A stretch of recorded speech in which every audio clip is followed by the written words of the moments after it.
یہ علمہ راشد ہیں، یہ انہوں نے ایک ویڈیو بھیجی اور کہا کہ مفتی صاحب کیا یہ ایسا صحیح ہے؟ دوستوں، کہا جا رہا ہے کہ ترکی میں قیامت کی ایک بڑی نشانی ظاہر ہو چکی ہے اور ترکی سے گزرنے والی دریائے فرات نہ صرف خشک ہو گئی ہے بلکہ اس میں سے سونا بھی نکل آیا ہے۔ لیکن دریائے فرات کا سوکھنا اور اس میں سے سونا نکل آنا، اس کا قیامت سے کیا کنیکشن ہے؟ تو آپ کو بتا دوں کہ اس کا قیامت سے ایک بہت بڑا کنیکشن ہے۔ ایک حدیث میں اللہ کے رسول فرماتے ہیں کہ قیامت اس وقت تک قائم نہ ہوگی کہ جب تک دریائے فرات کے نیچے سے سونے کا پہاڑ نہ نکل آئے۔ اس کے لیے جنگ ہوگی اور ہر 100 لوگوں میں سے 99 لوگ مارے جائیں گے۔ اور ایک جگہ آپ نے فرمایا کہ وہ دن دور نہیں جب دریائے فرات خشک ہو کر سونے کا پہاڑ ظاہر کر دے، تو تم میں سے جو لوگ اس وقت موجود ہو وہ اس میں سے ہرگز کچھ نہ لے۔ ان تمام حدیثوں سے یہ پتا چلتا ہے کہ دریائے فرات کا سوکھنا اور اس میں سے سونے کا پہاڑ نکل آنا قیامت کی بڑی نشانیوں میں سے ایک ہے۔ مگر دریائے فرات ابھی پوری طرح خشک نہیں ہوا ہے، لیکن بہت تیزی کے ساتھ یہ خشک ہوتا جا رہا ہے اور قیامت سے پہلے یہ نشانی بھی پوری ہو کر رہے گی۔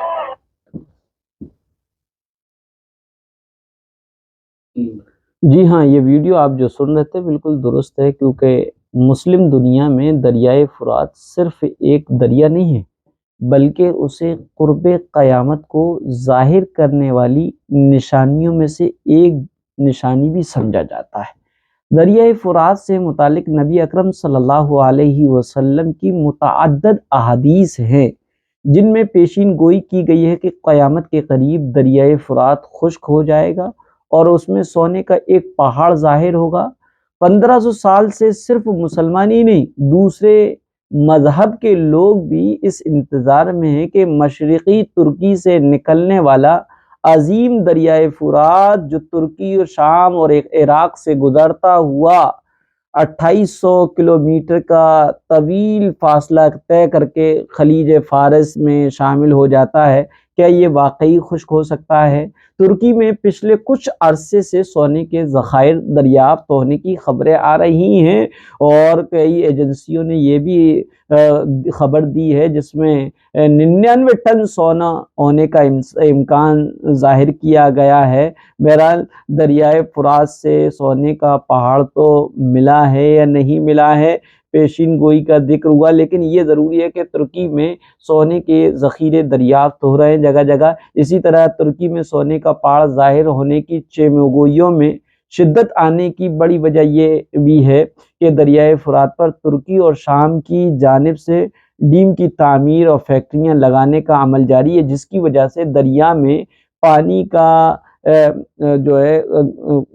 اخراج جو ہے دن بدن کم ہوتا جا رہا ہے۔ سائنسدانوں کا کہنا ہے کہ 7 سال کے دوران 7 سال کے عرصے میں دریائے فرات کے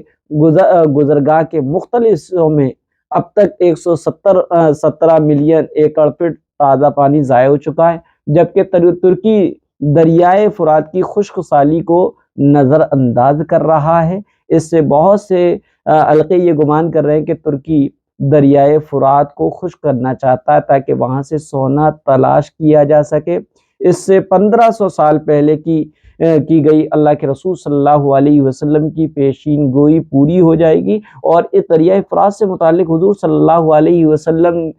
کی جو احادیث ہیں